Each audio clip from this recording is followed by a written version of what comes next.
Here's a little exercise for you. Stand on one foot, pat your head, and rub your stomach at the same time.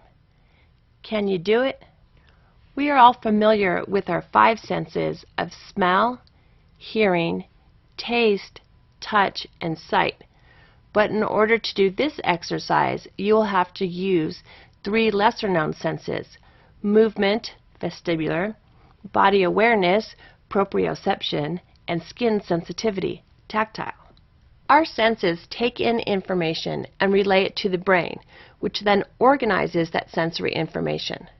For example, you were able to keep your balance when you stood on one foot because your brain told your muscles in your other leg to stay strong and keep your body upright. Sometimes the flood of sensory information becomes overwhelming and is too much for the brain to organize.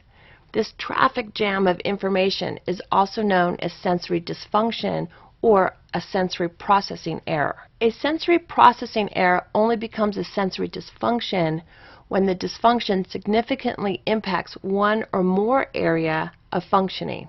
For example, the ability to learn is one area of functioning that might be impacted. A student might not be able to sit still, listen to the teacher, and do their classwork at the same time. At this very moment, you are experiencing sensory integration. Your brain is using the information about sounds, smells, tastes, sight, textures, and movements in an organized way to determine what is happening inside your body and in your environment. For example, you are hearing my voice, you are looking at the screen, and you feel your chair. You are also able to filter out distracting or unimportant sensory information, so you are able to concentrate on this lesson. The theory of sensory integration was first developed by Dr. A. Jean Ayres. She defined sensory integration as the neurological process that organizes sensation from one's own body and surroundings, making it possible to use the body effectively within a given environment. According to Dr. Ayres, many children have difficulty in school not because of the curriculum or their intelligence, but because their brains are not correctly organizing sensory information. Typically, sensory integration develops during childhood. For example, an infant cries at the sound of a barking dog. As the infant's brain grows and develops, he or she learns that the sound of the barking dog will not lead to injury, and thus the infant no longer reacts to the barking dog by crying. However, for some children, sensory integration does not develop as it should. When there is a dysfunction in sensory integration, the brain isn't able to integrate and organize the sensory information that it receives. Characteristics of sensory integration dysfunction include hyper or hyposensitivity to any of the senses. For example, if a student is particularly sensitive to ambient noise, he or she could be said to have hypersensitivity hearing. Other examples include being overstimulated, language delays, decreased coordination, visual defects, and distractibility. Some of these characteristics may also occur in people with dyslexia, attention deficit disorder, and/or learning disabilities. Because there are so many different ways in which a dysfunction in sensory integration are displayed, it is not possible to have a single list describing all of them. However, it is possible to describe general characteristics. There are two general types of sensory integration dysfunction that a teacher may encounter: hyperreactive and hyporeactive. In order to illustrate this point, imagine that your senses are on a dial, with the 0 being no input and the 10 being too much input. If your sense of vision, for example, was set to 0 on the dial, you would be considered to be visually impaired, otherwise known as being blind. Continuing with this metaphor, let's say that a 5 on the dial is what is considered the typical level of input. A 10 would be hyperreactive, and a 1 would be hyporeactive.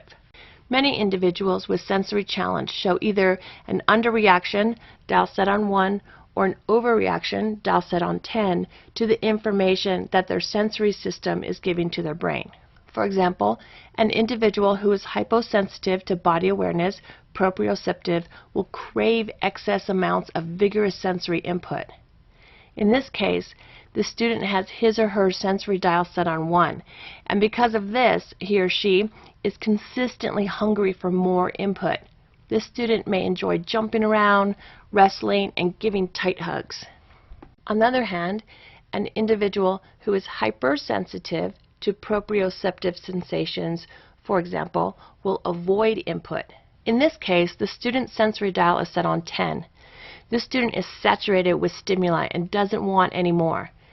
Typically, these individuals won't want to be touched, may have uncoordinated movement, and may appear to be tense. Other characteristics of hypersensitive sensory challenges include showing extreme irritability, being inconsolably fearful of certain sounds, avoiding certain textures, and being highly uncoordinated. The classroom environment will need to be adapted for each student's specific sensory dysfunction. For example, a teacher wouldn't give the task of stapling papers together to a student who is hypersensitive to tactile sensations.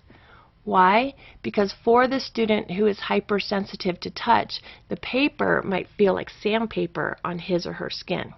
The classroom is often a noisy place and could be painfully loud for the hypersensitive student. To assist these students, the teacher can change the tone of his or her voice so that it is perceived as being soft and gentle. The teacher can also give the student noise-canceling headphones to help aid his or her concentration. The hyposensitive child who craves sensory input can be the teacher's helper. This student can be given the task of rearranging the desks in the classroom, erasing the chalkboard, holding the door open for other students, and passing out papers in the classroom. Another strategy for hyposensitive children is to allow them to stretch quietly by their desks when they feel the need to move around. We are all consistently receiving input from our traditional 5 senses: smell, hearing, taste, touch, and sight, as well as our 3 lesser-known senses: movement, body awareness, and skin sensitivity. The organization of all of this information is known as sensory integration, and this theory was developed by Dr. Ayers.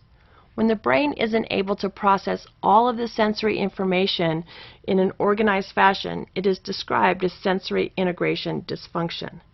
Sensory integration dysfunction is typically seen as either an overreaction or an underreaction to sensory input.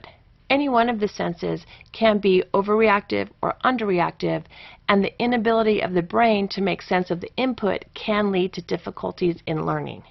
In the classroom, once the teacher knows which of the student's senses is dysfunctional, the classroom can be adapted to enhance the learning environment for that student. For example, if the child is hypersensitive to sounds, the teacher can minimize the noise levels in the classroom and give the student noise-canceling headphones.